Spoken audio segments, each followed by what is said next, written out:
Hello, 11th and 12th graders. This is your lit class for today. We are reading Words for the first time. This will be our last book of this year. It is well worth reading. It's an excellent book. If you don't have a copy of it yet, please go pick one up from the school office, or you can use your Kindle app, and or you can order it on Amazon. There's a variety of ways you can get a hold of this book. You can get it from Barnes & Noble online. It is worth reading. It is worth owning. It's an excellent book. It's beautifully written. As I mentioned before, the first chapter is used as an example by the agent who used to represent Jenny Weitrup as the perfect first chapter for drawing a reader in. Hopefully you've read the first two chapters. That was your assignment for today.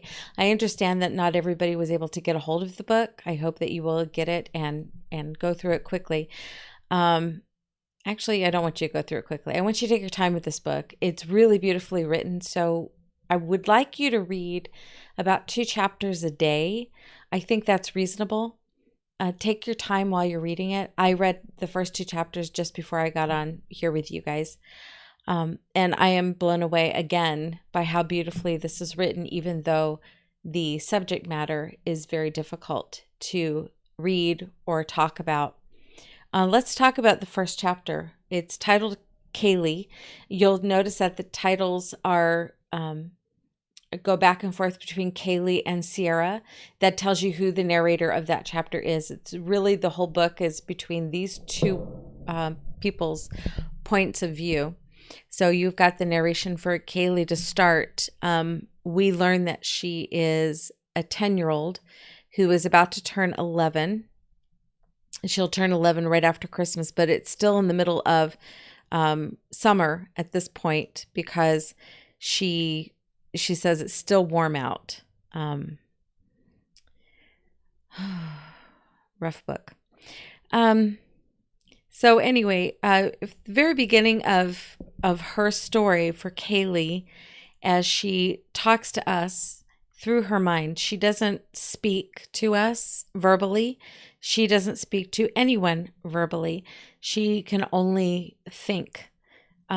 She was able to speak as a child, but something happened to her and the words got stuck. She says it so beautifully. Mom left. And then things happened and the words got stuck. Here it is. My mom left. I got scared and the words got stuck. So she cannot speak, not even to herself. She is alone in this cabin in the woods. Always a good, point at jumping off place for a real horror idea, a horror movie idea. But she says she's all alone in this cabin with a man that her mom was once dating. He's not related to her in any way. All she knows is that this is the man that her mom moved in with her, and then mom left. And she doesn't know why, and she cannot verbalize the question of why. She cannot talk.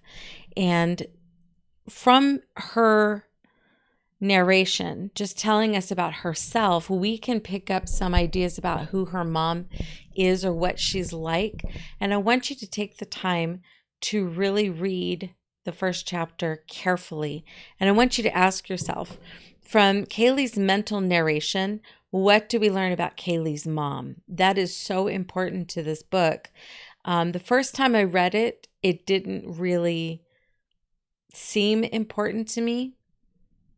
Every time I read it, it becomes more important. And so I really want to encourage you as you read it to think about Kaylee's mom and what we know about her just from Kaylee's narration of her. Kaylee misses her mom and she doesn't think anything really bad about her mom. A lot of where she's coming from is confusion. So what can you figure out about her mom from what she said?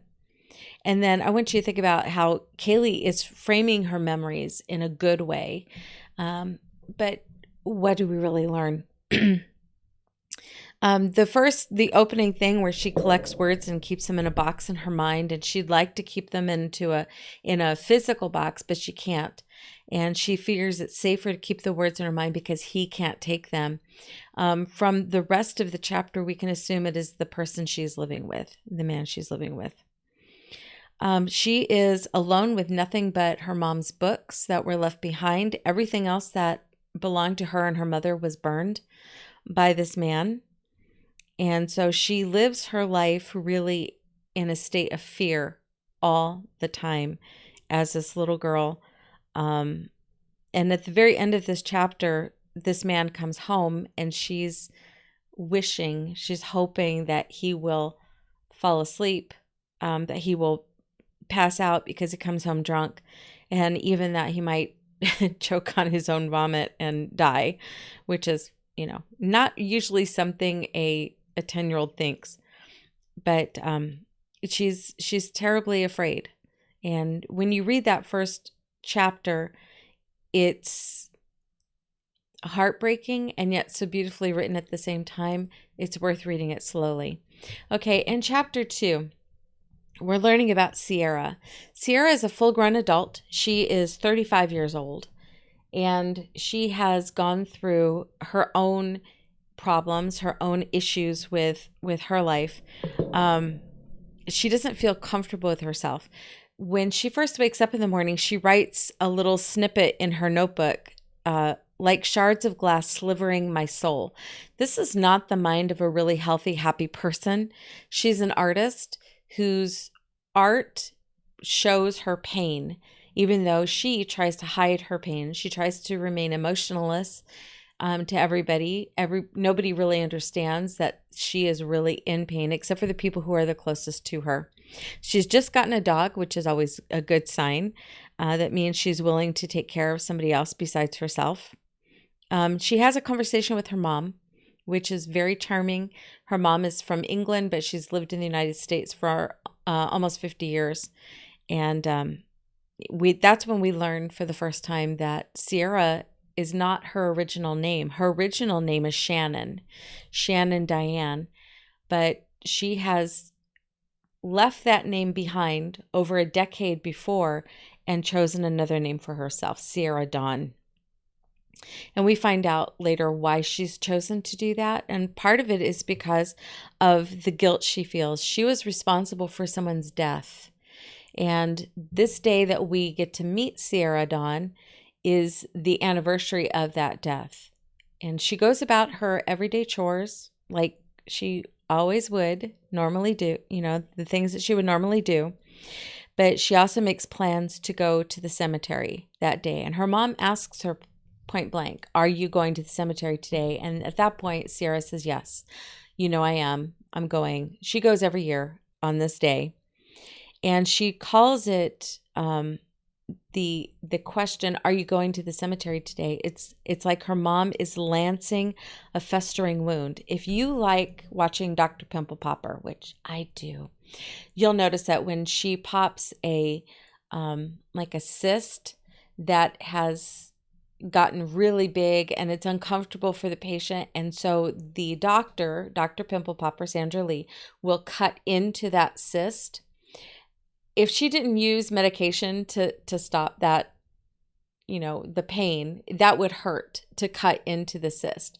But the whole point is you would cut into that sore and push out all the garbage that's inside. From her, we all learned that the cysts that we often see that she pops are made from skin cells and, dead stuff that collected on the inside instead of shedding outside the body so that it could be left behind. Instead, the body has encased it, and it becomes this sore point on the body. And so when she cleans all that junk out, the person who had that popped and removed feels better. This is what's going on in Sierra's life right now. Her heart is like a sore. It's festering, it's infected. And her mom, as sweet and as lovingly as she can, comes out right out and says, "Are you going to the cemetery today?" And that phrase makes it feel like somebody's cutting into the sorest part of Sierra Dawn's life, her heart. She lances the heart and she says, "Yes, mother, I will."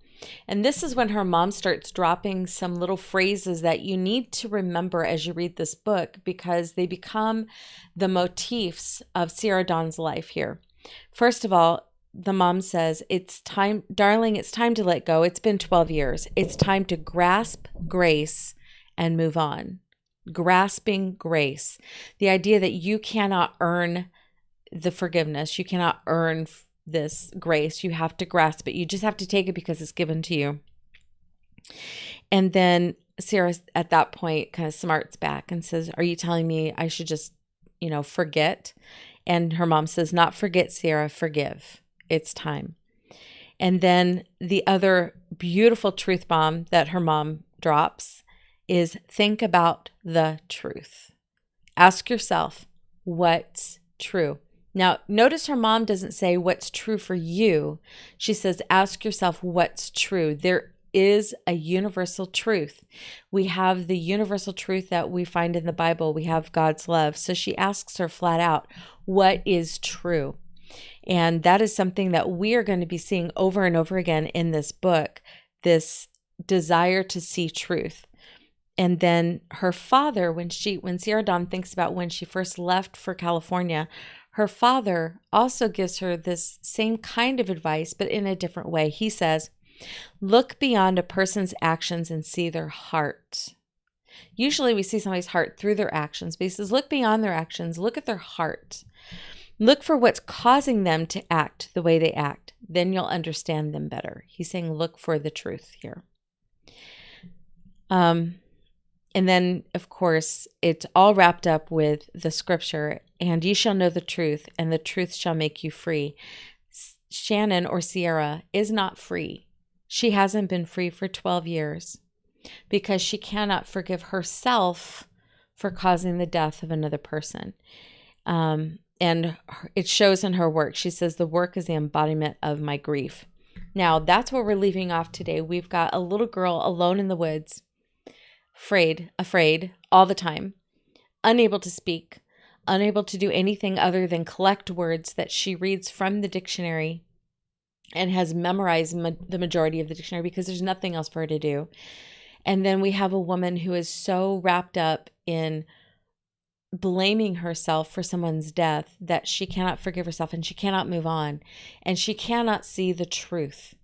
So look for these two very important motifs for these two people, one person who's very afraid, one person who's seeking the truth and cannot forgive herself.